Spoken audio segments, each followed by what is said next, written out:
मैं एक सवाल से शुरू करना चाहती हूँ। क्या आपका परमेश्वर के लिए प्रेम कितना गहरा है कि यदि आपको ऐसी राह पर चलना पड़ता जिसका आप चुनाव नहीं करते,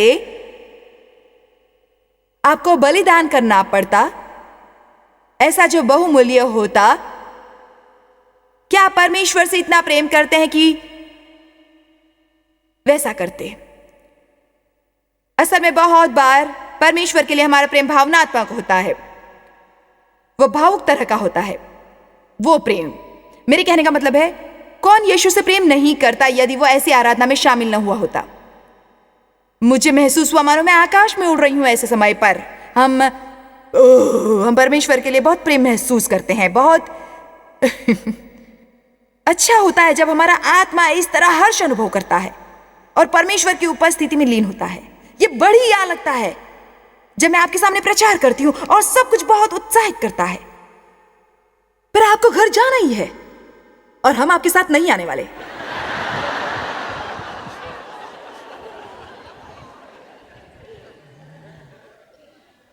आपको अभी भी उन्हीं पुरानी बातों से निपटना होगा और उस समय आपको परमेश्वर की आराधना करने की जरूरत होगी। यदि आप जंगल में परमेश्वर की आराधना नहीं करेंगे तो आप वादे की भूमि पर क्या आराधना करेंगे?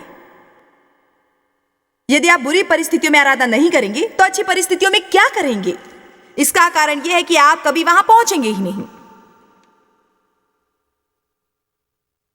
सो वचन 15 के आरंभ से यीशु ने पतरस की एक छोटी परीक्षा ली। भोजन करने के बाद यीशु ने शमूएल पतरस से कहा, हे शमूएल यूहन्ना के पुत्र, क्या तू इन सब से बढ़कर मुझसे प्रेम करता है? जैसे हम परमेश्वर से तर्क, इरादे और आत्मिक समर्पण से कहते हैं। उसने उससे कहा, हाँ प्रभु, तू जानता है कि मैं तुझसे प्रीति रखता हूं। तू जानता है मैं तुझसे गहरा, स्वाभाविक और वैसा व्यक्तिगत प्रेम करता हूं जैसे किसी घनिष्ठ मित्र से करता हूं। उसने उनसे कहा, मेरे मेमनों को चरा। उसने फिर दूसरी बार उससे कहा। उन्होंने सारी बातचीत फिर से दोहराई और ये कहा, मेरी भेड़ों की रखवाली कर, मेरी भेड़ों की रखवाली कर। आगे वचन 17 में उन्होंने कहा, उसने तीसरी बार उससे कहा, क्या तू मुझसे प्रीति रखता है? क्या मुझसे गहरा, स्वाभाविक और वैसा व्यक्तिगत स्नेह करता है जैसे किसी घनिष्ठ मित्र से करता है? पतरस उदास और आहत हुआ कि उसने उसे तीसरी बार ऐसा कहा कि क्या तू मुझसे प्रीति करता है? पर उसने कहा, हे प्रभु, तू ये जानता है कि मैं तुझसे प्रीति रखता हूं। यीशु ने उससे कहा, मेरी भेड़ों को चरा। अब यहां हमें एक दो भिन्न संदेश प्राप्त होते हैं। पहला यह कि यीशु कह रहे हैं, यदि तू मुझसे प्रेम करता है फिर किसी की मदद करना आरंभ कर। हम कई बार यह भाग भूल जाते हैं। यदि तू मुझसे प्रेम करता है, मेरी भेड़ों को चरा। यदि तू मुझसे प्रेम करता है, मेरी भेड़ों को चरा। यदि मुझसे प्रेम करता है तो मेरी भेड़ों को चरा। हमें हर दिन अपने से पूछना चाहिए, मैं किसी और की मदद क्या कर रहा हूं? अपने घर में एक सूचना पट्ट लगा दो, उसे अपने बाथरूम के आईने पर लगा दो और उसे देखकर स्वयं से पूछो, क्या मैं दूसरों की मदद कर रहा हूं? उन्होंने 3 बार उससे पूछा, मुझसे प्रेम करते हो, मुझसे प्रेम करते हो, मुझसे प्रेम करते हो? और वचन आयत 18 में उन्होंने कहा, मैं तुमसे सच सच कहता हूं, जब तू जवान था तो अपनी कमर बांधकर तू स्वयं अपनी कमर की पेटी या कमर बंद बांधता था, जहां चाहता था वहां फिरता था। परंतु जब तू बूढ़ा हो गया तो अपने हाथ लंबे करेगा और दूसरा तेरी कमर बांधकर जहां तू न जाना चाहेगा वहां ले जाएगा। क्या तू अभी भी मुझे प्रेम करता है? यह ऐसी बात है जिसके बारे में हमें पहले से फैसला कर लेना चाहिए। मैं परमेश्वर को प्रेम करने वाली हूं, अपने पूरे दिल से, अपनी पूरी जान से, चाहे मेरी परिस्थितियां कैसी भी हों, चाहे मुझे वो मिले जो मैं चाहती हूं, चाहे मुझे वो ना मिले। मैं परमेश्वर से प्रेम करूंगी और अत्यधिक उल्लास से उनकी सेवा करूंगी। मैं अच्छे समय में उनसे प्रेम करूंगी और बुरे समय में भी मैं उनसे प्रेम करती रहूंगी। मैं परमेश्वर से प्रेम करूंगी क्योंकि वो योग्य है मेरे प्रेम और मेरे स्नेह के। और यदि वो मेरे लिए एक भी और काम ना करे, उन्होंने बहुत कुछ किया है यीशु को भेजकर, मेरे पापों का मूल्य चुकाकर। कभी यह मत कहना जब आपको कोई समस्या हो या आपको वो ना मिले जो चाहिए या आपको निराशा हो, परमेश्वर, क्या आपको मुझसे प्रेम नहीं? यह तथ्य स्थापित होना चाहिए। परमेश्वर को आप प्यारे हैं, पर ऐसा होता है कि कई बार हम देखते हैं कि दूसरे लोगों के साथ क्या हो रहा है। वो हमसे अच्छी परिस्थितियों में होते हैं, इसलिए हम सोचते हैं परमेश्वर शायद उन्हें हमसे प्रेम ज्यादा करते हैं। आपको ऐसा नहीं करना चाहिए। दूसरे लोगों की ओर मत देखिए, उनकी आशीषों और समस्याओं को मत देखो। कुछ लोगों को शायद आपसे ज्यादा आशीष मिली होगी, कुछ को ज्यादा समस्या मिली होंगी। कहीं ना कहीं संतुलन होता है। कुछ ऐसे होंगे जिन्हें देखकर लगेगा कि उन्हें आपसे ज्यादा आशीष प्राप्त है। आपको पता नहीं उनके जीवन में और क्या हो रहा है। शायद कुछ ऐसा चल रहा हो जो इतना कठिन हो कि परमेश्वर को उन्हें वो आशीष देकर संतुलित करना पड़ा होगा, और वो उनकी और चीजें सहन करने में मदद करती है जिसके बारे में आप कुछ नहीं जानते। आमीन। और पतरस हमारे जैसा एक इंसान था और उसने वैसी ही प्रक्रिया की जैसी कि हम करते। आयत 19 उसने इन बातों से बता दिया कि पतरस कैसे मृत्यु से परमेश्वर की महिमा करेगा। आप शायद जानते नहीं होंगे, पर उसे क्रूज पर उल्टा लटकाया गया था। दरअसल उसी ने ये मांग की थी, क्योंकि उसे महसूस नहीं होता कि वो इस योग्य है कि अपने प्रभु की तरह क्रूज पर चढ़ाया जाए। पतरस ने फेर कर उस चेले को पीछे आते देखा जिससे यीशु प्रेम करता था और जिसने भोजन के समय उसकी छाती की ओर झुककर पूछा, हे प्रभु, तेरा पकड़वाने वाला कौन है? और वो व्यक्ति यहूदा था। उसे देखकर पतरस ने यीशु से कहा, हे प्रभु, इसका क्या हाल होगा यदि मुझे ये कठिनाई होने वाली है? तो इसका क्या हाल होगा? ये सुनिए यीशु ने क्या कहा, जो हम में से हर एक के लिए ये सबक है।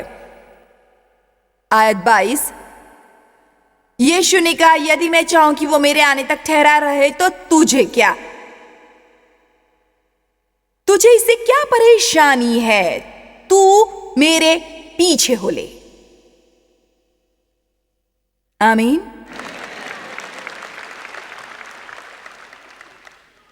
यह नामुमकिन है कि हम शरीर के द्वारा चलें, भावनाओं के द्वारा चलें और अपेक्षा करें कि परमेश्वर की आशीषें मिले हमें जीवन में।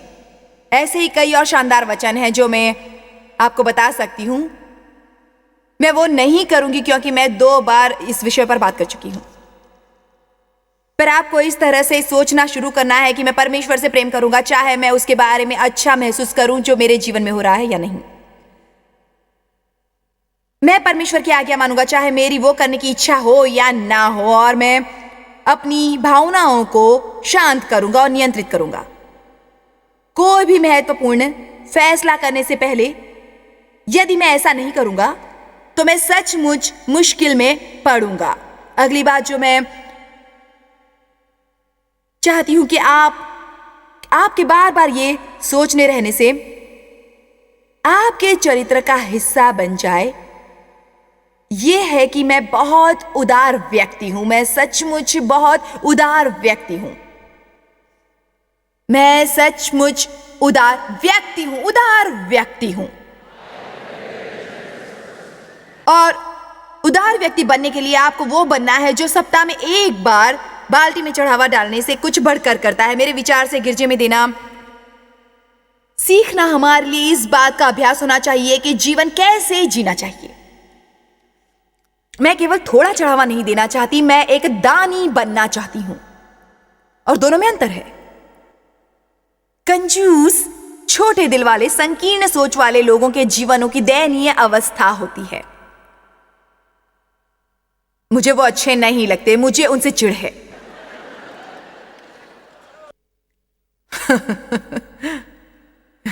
मैं ये दोबारा कहूंगी। कंजूस, छोटे दिल वाले, संकीर्ण सोच वाले लोगों के जीवनों की दयनीय अवस्था होती है। वो केवल वो करते हैं जो करना जरूरी हो, और मुझे ऐसे लोगों से चिढ़ है, क्योंकि परमेश्वर का आत्मा ऐसा नहीं होता। इफिसियों 3:20 में लिखा है कि अब जो ऐसा सामर्थ्य है कि हमारी विनती और समझ से कहीं अधिक काम कर सकता है, उस सामर्थ्य के अनुसार जो हम में कार्य करता है।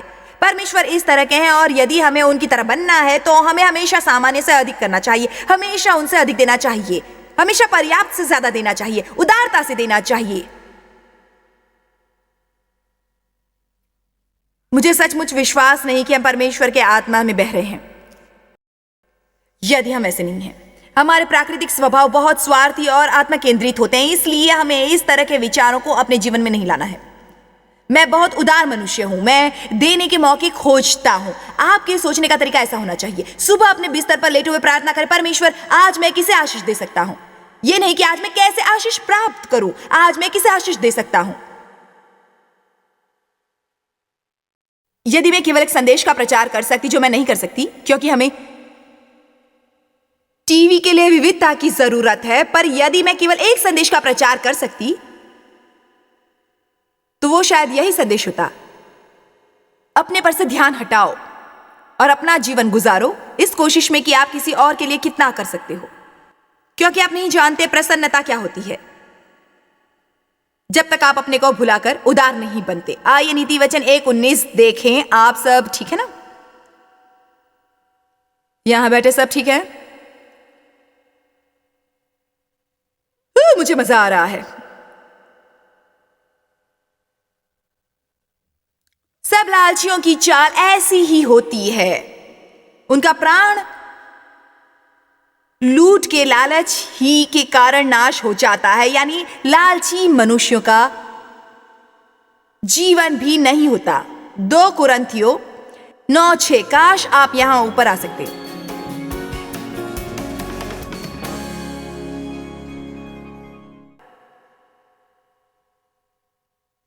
जब चढ़ावा स्वीकार करने का समय हो और उस भिन्न भावनाओं को देखते जो लोगों पर छा जाती हैं, ये दुख की बात है, सचमुच अफसोस की बात है। हमें दिखता है कि लोगों ने अपने आसपास दीवार बना ली है, फिर मांगने लग गए। हम जहां भी जाते हैं लोग पैसों की बात करते हैं, सिर्फ पैसों की। आप उसके बारे में एक ही जगह पर क्रोधित होते हैं, जो है गिरजा। यदि आप मैकडॉनल्ड्स जाते हैं और आप हैमबर्गर, कोक और फ्रेंच फ्राइज लेते हैं और वो कहते हैं इसके 100 रुपए हुए, आप ये नहीं कहते फिर मांगने लग गए, तुम्हें बस मेरा पैसा चाहिए और कुछ नहीं चाहिए, मेरा पैसा। आप चुपचाप पैसे दे देते, आप उसके बारे में ज्यादा नहीं सोचते।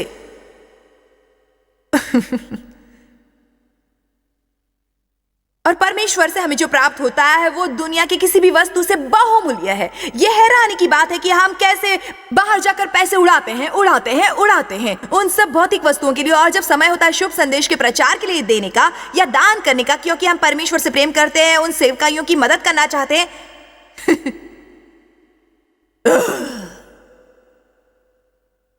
2 कुरिन्थियों 9:6। परंतु बात तो यह है कि जो थोड़ा बोता है, जो कंजूस होता है, वो थोड़ा काटेगा भी, और जो बहुत बोता है आशीष देने वाले रुख के साथ,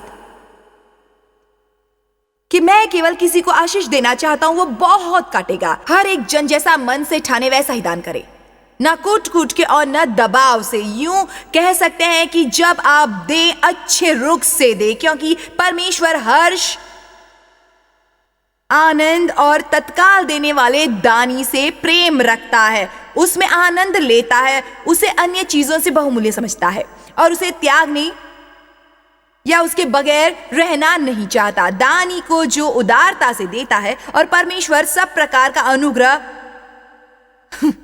हर एक आशीष और भौतिक वस्तु तुम्हें दे सकता है। कैसे?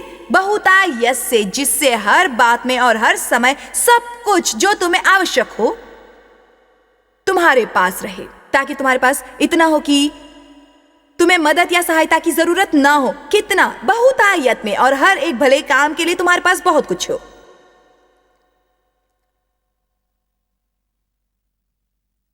ये कुछ सवाल है जो मैं चाहती हूं आप अपने आप से पूछें। मैं कितनी टिप देता हूं?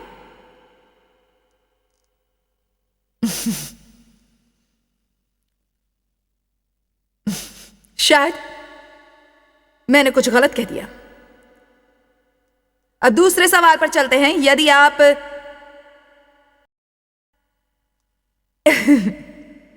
एक वेटर या वेट्रेस होते, क्या आप अपनी सेवा करना पसंद करते?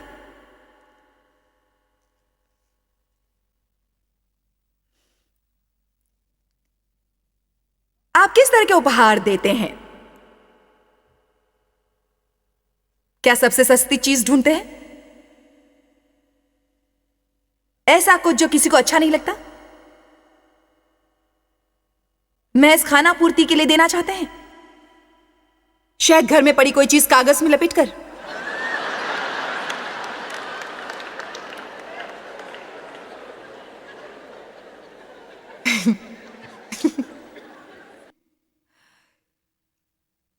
क्या आप उदारता से निरंतर दूसरों को प्रेरणा देते और उनकी प्रशंसा करते हैं?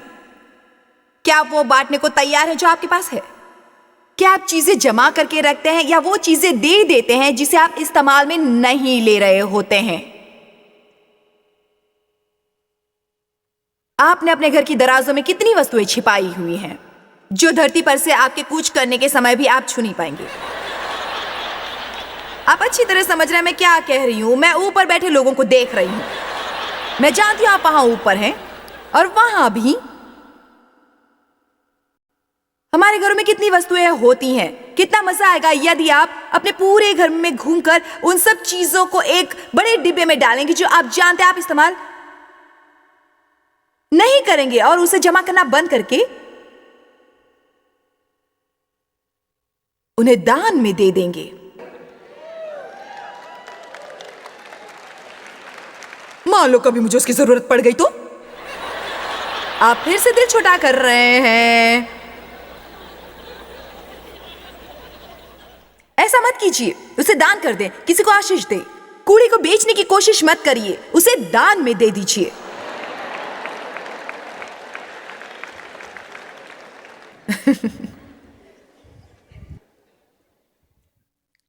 मैंने 2 गद्दे खरीदे थे जो मुझे पसंद नहीं आए, और वो काफी अच्छे गद्दे थे, और क्योंकि वो मेरे लिए बहुत कठोर थे इसलिए मैं दूसरे खरीदना चाहती थी, और क्योंकि वो कुछ महंगे थे इसलिए मैं सोचने लगी मैं इन्हें किसे बेच सकती हूं।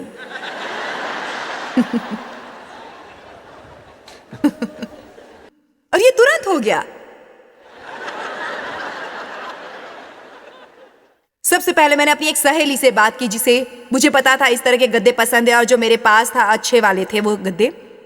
और इस मित्र ने असल में जीवन में मेरे लिए बहुत कुछ किया था। सो मैंने कहा देखिए हम ये गद्दे लाए थे, अगर आप लोग इन्हें खरीदना चाहें तो हम आपको बहुत कम कीमत पर बेच देंगे। पर ये कहें 3 सेकंड भी नहीं गुजरे थे कि पवित्र आत्मा ने मुझसे कहा तुम उसे दे क्यों नहीं देती?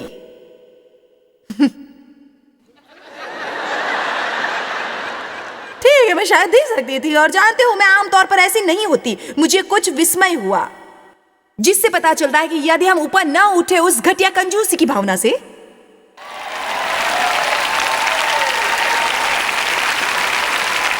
मेरा मतलब अब ज्यादा पैसा और समय लगाते हैं अपना कूड़ा बेचने की कोशिश में।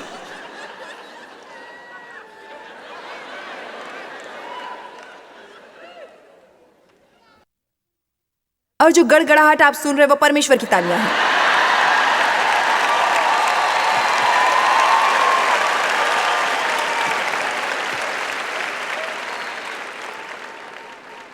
यदि आप किसी के साथ हैं जिसकी जुकाम के कारण नाक बह रही है और वो आपसे एक टिश्यू पेपर मांगे,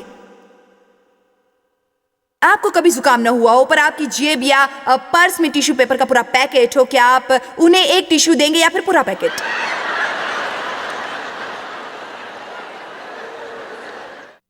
मैं नहीं जानती मुझे ये कहां से प्राप्त हुआ है।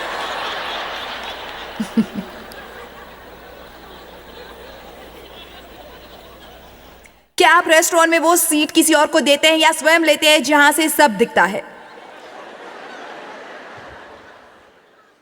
ओह, मैं उस सीट पर बैठना चाहती हूं। मैं चाहती हूं कि क्या आप सबसे कम चिकनाई वाला टिक्का अपने लिए रखते हैं?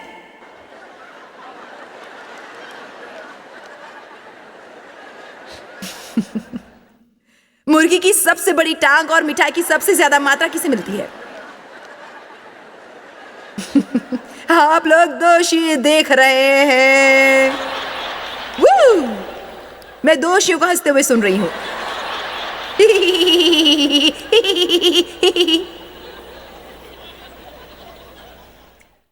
आप सोचना आरंभ करें, मैं एक बहुत उदार व्यक्ति हूं। मैं एक बहुत उदार व्यक्ति हूं। मैं हमेशा ज्यादा करता हूं जितना कर सकता हूं। मैं आवश्यकता से अधिक करता हूं। आप इस तरह से सोचिए और इसे बोलिए, आप इस तरह से सोचिए और बोलिए, इस तरह से सोचिए और बोलिए जब तक आपकी कंजूसी की भावना दम न तोड़ दे। नंबर 3, अंतिम बात जो मैं आज आपको बताना चाहती हूं, जिसके बारे में मैं चाहती हूं आप विचार करें,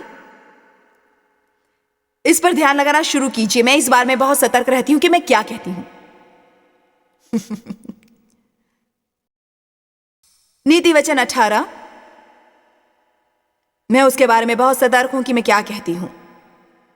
आज दोपहर मेरे पास कुछ समय था, इसलिए मैंने बैठकर मुंह के बारे में कुछ वचन ढूंढे। ये एक ऐसा पहलू है जो हम में से ज्यादातर के लिए एक कमजोरी होता है, और मैं जानती हूं कि हम अपने द्वारा कहीं मूर्खता की बातों से समस्याएं खड़ी करते हैं। मैं सचमुच नहीं मानती कि हम आशा कर सकते हैं अपने मुंहों को पवित्र आत्मा के नियंत्रण में करने की। यदि हम इस पक्ष में निरंतर अध्ययन नहीं करते रहेंगे तो ध्यान नहीं लगा पाएंगे।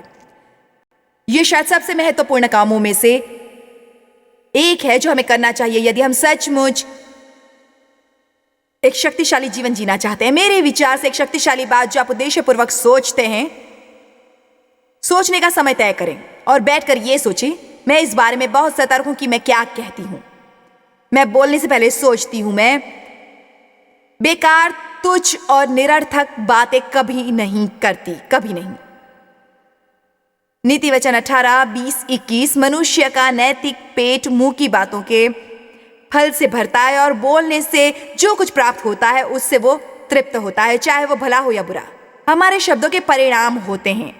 जीव के वश में मृत्यु और जीवन दोनों होते हैं।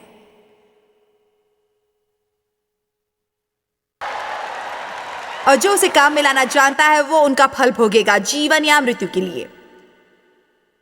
अब जल्दी करते हैं, हम ये वचन स्क्रीन पर लगा रहे हैं। नीति वचन 11:9, भक्तिहीन जन अपने पड़ोसी को अपने मुंह की बात से बिगाड़ता है। भक्तिहीन जन अपने पड़ोसी को अपने मुंह की बात से बिगाड़ता है,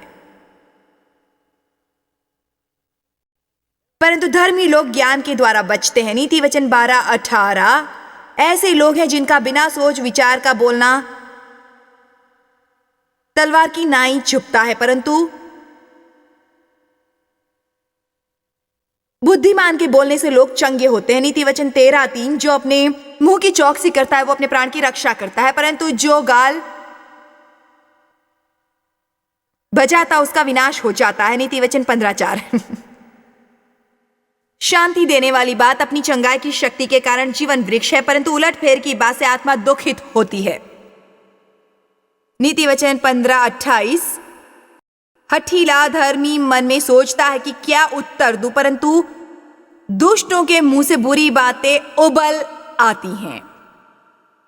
नीति वचन 20:19, जो लुतराई करता फिरता है वो भेद प्रकट करता है, इसलिए बकवादी से मेल जोल न रखना। नीति वचन 8:8 में दाऊद ने कहा, मेरे मुंह की सब बातें धर्म की होती हैं। पतरस 3:10 के अनुसार जो कोई जीवन की इच्छा रखता है और अच्छे दिन देखना चाहता है, अच्छे चाहें पर प्रकट न हो, वो अपनी जीभ को बुराई से और अपने होठों को छल की बातें करने से रोके रहे। यदि आप अपने जीवन का आनंद लेना चाहते हैं, आपको अपने मुंह पर नियंत्रण करना सीखना होगा। मैं ऐसे बहुत से वचन बता सकती हूं। यदि कोई अपने को भक्त समझे और अपनी जीभ पर लगाम न दे पर अपने हृदय को धोखा दे, तो उसकी भक्ति व्यर्थ है।